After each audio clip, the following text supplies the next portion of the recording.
ನಮಸ್ಕಾರ, ಕದಂಬ ನ್ಯೂಸ್ ನ political prime ಟೈಮ್ಗೆ ಸ್ವಾಗತ. ನಾನು ಹನುಮಂತ್ ದೇಶ್ಮುಖ್. ಲೋಕಸಭಾ ಚುನಾವಣೆಗೆ ಇನ್ನೇನು 3 ತಿಂಗಳೇ ಬಾಕಿ ಇರುವಾಗಲೇ ಬೀದರ್ನಲ್ಲಿಯೂ ಕೂಡ ಟಿಕೆಟ್ ಆಕಾಂಕ್ಷಿಗಳ ಸಂಖ್ಯೆ ದಿನದಿಂದ ದಿನಕ್ಕೆ ಹೆಚ್ಚಾಗುತ್ತಿದೆ. ಹಾಲಿ ಸಂಸದ ಭಗವಂತ್ ಖೋಬಾಗೆ ಟಿಕೆಟ್ ಮಿಸ್ ಆಗುತ್ತಾ? ಕಾಂಗ್ರೆಸ್ನಿಂದ ಯಾರು ಸ್ಪರ್ಧೆ ಮಾಡುತ್ತಾರೆ? ಈ ಒಂದು ಪ್ರಶ್ನೆ ಬೀದರ್ ಮತದಾರರಲ್ಲಿ ಬಹಳಷ್ಟು ಸಂಚಲನವನ್ನ, ಕುತೂಹಲವನ್ನ ಹುಟ್ಟಿಸಿದೆ. ಹಾಗಾದ್ರೆ ಬೀದರ್ ಬಿಜೆಪಿಯಲ್ಲಿ ಯಾರ್ಯಾರಿದ್ದಾರೆ ಆಕಾಂಕ್ಷಿಗಳು? ಮೊದಲನೇದಾಗಿ ಹಾಲಿ ಸಂಸದ ಭಗವಂತ್ ಖೋಬಾ ಕೇಂದ್ರದಲ್ಲಿ ಕೂಡ ಸಚಿವರಾಗಿದ್ದಾರೆ. ಆದ್ರೆ ಭಗವಂತ್ ಖೋಬಾಗೆ ಸ್ವಪಕ್ಷದ ಶಾಸಕರಾಗಿರುವಂತಹ ಶರಣು ಸಲ್ಗಾರ್ ಮತ್ತು ಪ್ರಭು ಚವ್ಹಾಣ್ ಬಹಳಷ್ಟು ವಿರೋಧವನ್ನ ಮಾಡುತ್ತಿದ್ದಾರೆ. ಸ್ವಪಕ್ಷದ ಶಾಸಕರೇ ಸಂಸದರಿಗೆ ಭಾರಿ ವಿರೋಧವನ್ನ ಮಾಡುತ್ತಿದ್ದಾರೆ. ಈ ಇಬ್ರು ಶಾಸಕರು ಭಾರಿ ವಿರೋಧ ಮಾಡಿದ್ರೆ, ಇನ್ನೊಂದು ಕಡೆ ಶೈಲೇಂದ್ರ ಬೆಲ್ದಾಳೆ ಮತ್ತು ಸಿದ್ದು ಪಾಟೀಲ್ ಸದ್ದಿಲ್ಲದೆ, ಯಾರ ಪರವಾಗಿಯೂ ಇಲ್ಲದೆ ಪಕ್ಷ ಹೇಳಿದಂತಹ ಮಾತನ್ನ ಕೇಳ್ಕೊಂಡು ಇಬ್ರು ಶಾಸಕರು ಇದ್ದಾರೆ. ಆದ್ರೆ ಈ ಇಬ್ಬರು ಶಾಸಕರು ಸ್ಪಷ್ಟವಾಗಿ ಭಗವಂತ್ ಖೋಬಾ ಅವರಿಗೆ ವಿರೋಧ ಮಾಡ್ತಿದ್ದಾರೆ. ಭಗವಂತ್ ಖೋಬಾಗೆ ಒಂದು ವೇಳೆ ಟಿಕೆಟ್ ಮಿಸ್ ಆದ್ರೆ ಯಾರಿಗೆ ಸಿಗಬಹುದು? ಮೊದಲನೇದು ಹೌಗಿ ಮಠದ ಶಂಭುಲಿಂಗ ಶ್ರೀಗಳು, ಎರಡನೇದು ಗುರುನಾಥ ಕೊಳ್ಳೂರು. ಇವರಿಗೆ ಬಿಟ್ಟು ಸಾಕಷ್ಟು ಜನ ಟಿಕೆಟ್ ಆಕಾಂಕ್ಷಿಗಳು ಬೀದರ್ ಬಿಜೆಪಿಯಲ್ಲಿ ಇದ್ದಾರೆ. ಆದರೆ ಅವರು ಆಟ ಕುಂಟು ಲೆಕ್ಕಕ್ಕಿಲ್ಲ. ಬೀದರ್ನಲ್ಲಿ ಬಿಜೆಪಿ ಟಿಕೆಟ್ಗಾಗಿ ಬಹಳಷ್ಟು ಪ್ರಯತ್ನ ಮಾಡುತ್ತಿರುವವರು ಅಂದ್ರೆ ಹೌಗಿ ಮಠದ ಶಂಭುಲಿಂಗ ಶ್ರೀಗಳು, ಅದೇ ರೀತಿ ಗುರುನಾಥ ಕೊಳ್ಳೂರು. ಈ ಇಬ್ರು ಸಾಕಷ್ಟು ಪ್ರಯತ್ನವನ್ನ ಮಾಡುತ್ತಿದ್ದಾರೆ ಟಿಕೆಟ್ಗಾಗಿ. ಆದ್ರೆ ಇನ್ನುಳಿದವರು ಕೇವಲ ಟಿಕೆಟ್ ನೀಡಿದ್ರೆ ಮಾತ್ರ ಸ್ಪರ್ಧೆಯನ್ನ ಬಯಸ್ತೀವಿ, ಆದ್ರೆ ಯಾವುದೇ ರೀತಿಯ ಲಾಬಿಯನ್ನ ನಡೆಸಲ್ಲ ಎನ್ನುವ ರೀತಿಯಲ್ಲಿ ರಿಯಾಕ್ಟ್ ಮಾಡ್ತಾ ಇದ್ದಾರೆ. ಇವರಿಬ್ರು ಬಹಳಷ್ಟು ಪೈಪೋಟಿಯನ್ನ ಪಡ್ತಾ ಇದ್ದಾರೆ. ವಿಶೇಷವಾಗಿ ಹೌಗಿ ಮಠದ ಶಂಭುಲಿಂಗ ಶ್ರೀಗಳು ಸಾಕಷ್ಟು ಎಫರ್ಟ್ ಅನ್ನ ಹಾಕ್ತಾ ಇದ್ದಾರೆ. ಈಗಾಗಲೇ ಹೈಕಮಾಂಡ್ ಮಟ್ಟದಲ್ಲಿ ಅನೇಕ ನಾಯಕರನ್ನ ಭೇಟಿಯಾಗಿದ್ದಾರೆ.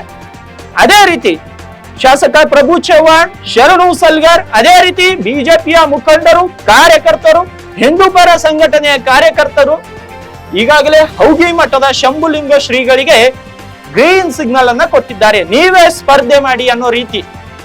ಆದ್ರೆ ಗುರುನಾಥ್ ಕೊಳ್ಳೂರು ಕೂಡ ಲಿಂಗಾಯತ್ ಸಮುದಾಯಕ್ಕೆ ಸೇರಿದ್ದಾರೆ, ಅವರಿಗೂ ಕೂಡ ಒಳ್ಳೆ ವೋಟ್ ಬ್ಯಾಂಕ್ ಇದೆ, ಅವರು ಕೂಡ ಸ್ಪರ್ಧೆಗೆ ಸಜ್ಜಾಗ್ತಾ ಇದ್ದಾರೆ. ಒಂದು ವೇಳೆ ಭಗವಂತ್ ಖೋಬಾಗೆ ಟಿಕೆಟ್ ಮಿಸ್ ಆದ್ರೆ ಇವರಿಬ್ಬರಲ್ಲಿ ಒಬ್ಬರಿಗೆ ಸಿಗಬಹುದು.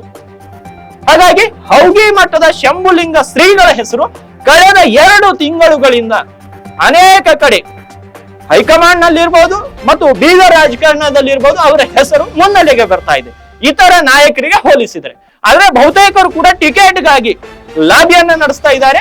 ಕೆಲವೊಂದು ಜನ ಬೀದರ್ ನಲ್ಲಿಯೇ ಉಳಿದುಕೊಂಡು ಲಾಬಿ ನಡೆಸಿದ್ರೆ, ಇನ್ನೊಂದು ಕೆಲವೊಂದು ಜನ ಹೈಕಮಾಂಡ್ ಮಟ್ಟದಲ್ಲಿ ಲಾಬಿ ನಡೆಸ್ತಾ ಇದ್ದಾರೆ. ಆದ್ರೆ ಜನರ ಮನ ಗೆಲ್ಲುವಲ್ಲಿ ಹೌಗಿ ಮಠದ ಶಂಭುಲಿಂಗ ಶ್ರೀಗಳು ಮತ್ತು ಗುರುನಾಥ್ ಕೊಳ್ಳೂರ್ ಸ್ವಲ್ಪ ಮಟ್ಟಿಗೆ ಯಶಸ್ಸನ್ನ ಕಂಡಿದ್ದಾರೆ. ಆದ್ರೆ ಇನ್ನುಳಿದಂತಹ ಯಾವುದೇ ನಾಯಕರಿಗೆ ಅಷ್ಟೊಂದು ವರ್ಚಸ್ಸು ಬೀದರ್ ನಲ್ಲಿ ಇಲ್ಲ. ಲಕ್ಷ್ಮಣ್ ಸವದಿ ಅವರು ಕೂಡ ಸ್ಪಷ್ಟವಾಗಿ ಹೇಳಿದ್ದಾರೆ, ನಾನು ಬೀದರ್ನಿಂದ ಸ್ಪರ್ಧೆ ಮಾಡಲ್ಲ, ನಾನು ಬಿಜೆಪಿಗೆ ಬರಲ್ಲ ಅಂತ ಹೇಳಿದ್ದಾರೆ. ಅವರ ವಿಷಯ ಇವಾಗ ಚರ್ಚೆಗಿಲ್ಲ. ಆದ್ರೆ ತೇಜಸ್ವಿ ಸೂರ್ಯ ಅವರು ಇದ್ದಾರೆ. ಆದ್ರೆ ತೇಜಸ್ವಿ ಸೂರ್ಯ ಇದರ ಬಗ್ಗೆ ಇನ್ನೂ ಯಾವುದೇ ಒಂದು ಕ್ಲಾರಿಟಿ ಕೊಟ್ಟಿಲ್ಲ.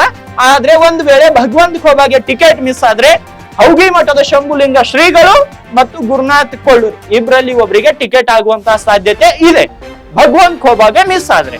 ಇನ್ನೊಂದು ಕಡೆ ಕಾಂಗ್ರೆಸ್ ನಲ್ಲಿ ನೋಡೋದಾದ್ರೆ, ಕಾಂಗ್ರೆಸ್ ನಲ್ಲಿ ಈಗಾಗಲೇ ಈಶ್ವರ್ ಖಂಡ್ರೆ ಅವರ ಪುತ್ರ ಸಾಗರ್ ಖಂಡ್ರೆ ಸಾಕಷ್ಟು ಪ್ರಚಾರ ವಾಹನಗಳನ್ನ ಜಿಲ್ಲೆಯಲ್ಲಿ ಬಿಟ್ಟಿದ್ದಾರೆ.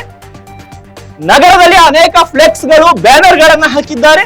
ಅದೇ ರೀತಿ ಜಿಲ್ಲೆಯ ಪ್ರತಿಯೊಂದು ಹಳ್ಳಿಗಳಲ್ಲಿ ಯಾವುದೇ ಒಂದು ಹಬ್ಬ, ಆ ಊರಿನ ಜಾತ್ರೆ, ಏನೇ ಒಂದು ಶುಭ ಸಮಾರಂಭಗಳಲ್ಲಿ ಅವರು ಬ್ಯಾನರ್ ಗಳನ್ನ, ಫ್ಲೆಕ್ಸ್ ಗಳನ್ನ ಹಾಕುತ್ತಿದ್ದಾರೆ. ಬಹುತೇಕವಾಗಿ ಟಿಕೆಟ್ ನನಗೆ ಸಿಗುತ್ತೆ ಅನ್ನೋ ನಿರೀಕ್ಷೆಯಲ್ಲಿ ಸಾಗರ್ ಖಂಡ್ರೆ ಅವರು ಇದ್ದಾರೆ.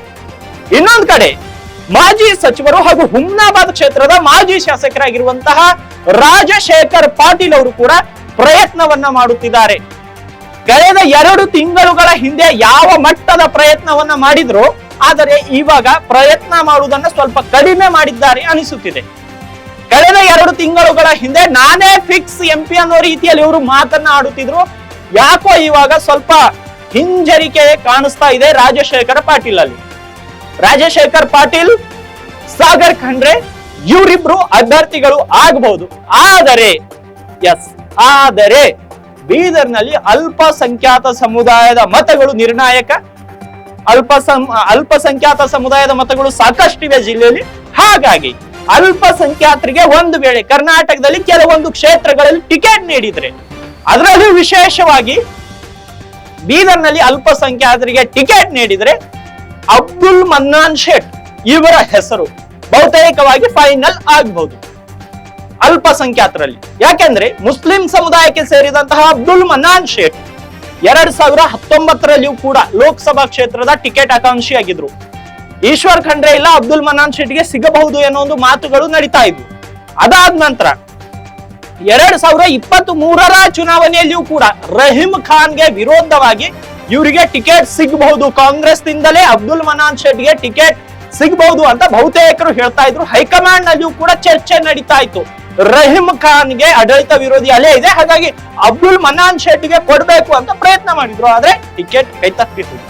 ಆದ್ರೆ ಈ ಬಾರಿ ಲೋಕಸಭಾ ಕ್ಷೇತ್ರದಲ್ಲಿ ಅವರ ಹೆಸರು ಕೂಡ ಮುಂಚೂಣಿಯಲ್ಲಿದೆ. ಸಾಗರ್ ಖಂಡ್ರೆ, ರಾಜಶೇಖರ್ ಪಾಟೀಲ್ ಮತ್ತು ಅಬ್ದುಲ್ ಮನ್ನಾನ್ ಶೆಟ್ಟಿ ಈ ಮೂವರು ನಾಯಕರು ಕಾಂಗ್ರೆಸ್ ನಿಂದ ಭಾರಿ ಪೈಪೋಟಿಯಲ್ಲಿದ್ದಾರೆ. ಈ ಮೂರಲ್ಲಿ ಒಬ್ಬರಿಗೆ ಮಾತ್ರ ಟಿಕೆಟ್ ಆಗೋದು. ಆದ್ರೆ ಅಲ್ಪಸಂಖ್ಯಾತರ ಅಂದ್ರೆ ಮುಸ್ಲಿಮರಿಗೆ ನೀಡಿದ್ರೆ ಅಬ್ದುಲ್ ಮನ್ನಾನ್ ಶೇಟ್ ಹೆಸರು ಪ್ರಮುಖವಾಗಿದೆ, ಅವರಿಗೆ ಬಹುತೇಕವಾಗಿ ಸಿಗುತ್ತೆ. ಇವರಿಬ್ರು ಲಿಂಗಾಯತ್ ಸಮುದಾಯಕ್ಕೆ ಸೇರಿದ್ರು, ಇವರಿಬ್ರಲ್ಲಿ ಒಬ್ಬರಿಗೆ ಸಿಗ್ಬಹುದು, ಇಲ್ಲ ಅಲ್ಪಸಂಖ್ಯಾತರಿಗೆ ಕೊಟ್ರೆ ಅಬ್ದುಲ್ ಮನ್ನಾನ್ ಶೇಟ್ಗೆ ಸಿಗ್ಬಹುದು. ಇದಾಗಿತ್ತು ಬೀದರ್ ರಾಜಕಾರಣದ ಒಂದು ಚಿತ್ರಣ. ಹಾಗಾಗಿ ಬೀದರ್ನಲ್ಲಿಯೂ ಕಾಂಗ್ರೆಸ್ ಮತ್ತು ಬಿಜೆಪಿಯಲ್ಲಿಯೂ ಬಹುತೇಕವಾಗಿ ಒಂದೊಂದು ಪಕ್ಷದಲ್ಲಿ 8 ರಿಂದ 10 ಆಕಾಂಕ್ಷಿಗಳಿದ್ದಾರೆ. ಆದ್ರೆ ಪ್ರಮುಖವಾಗಿ ಇಷ್ಟು ಜನ ಇದ್ದಾರೆ. ಆದರೆ ಬೀದರ್ನಲ್ಲಿ ವಿಶೇಷವಾಗಿ ಗುರುನಾಥ ಕೊಳ್ಳೂರು, ಹೌಗಿ ಮಠದ ಶಂಭುಲಿಂಗ ಶ್ರೀಗಳು ಬಿಜೆಪಿಯಿಂದ ಪ್ರಯತ್ನ ಪಟ್ಟರೆ, ಸಾಗರ್ ಖಂಡ್ರೆ, ಅಬ್ದುಲ್ ಮನ್ನಾನ್ ಶೇಟ್ ಮತ್ತು ರಾಜಶೇಖರ್ ಪಾಟೀಲ್ ಅವರು ಕಾಂಗ್ರೆಸ್ ಟಿಕೆಟ್ ಮೇಲೆ ಕಣ್ಣನ್ನಿಟ್ಟಿದ್ದಾರೆ. ಇದು ಜನವರಿ ಸರ್ವೆಯಿಂದ ಬಂದಂತಹ ಒಂದು ರಿಪೋರ್ಟ್.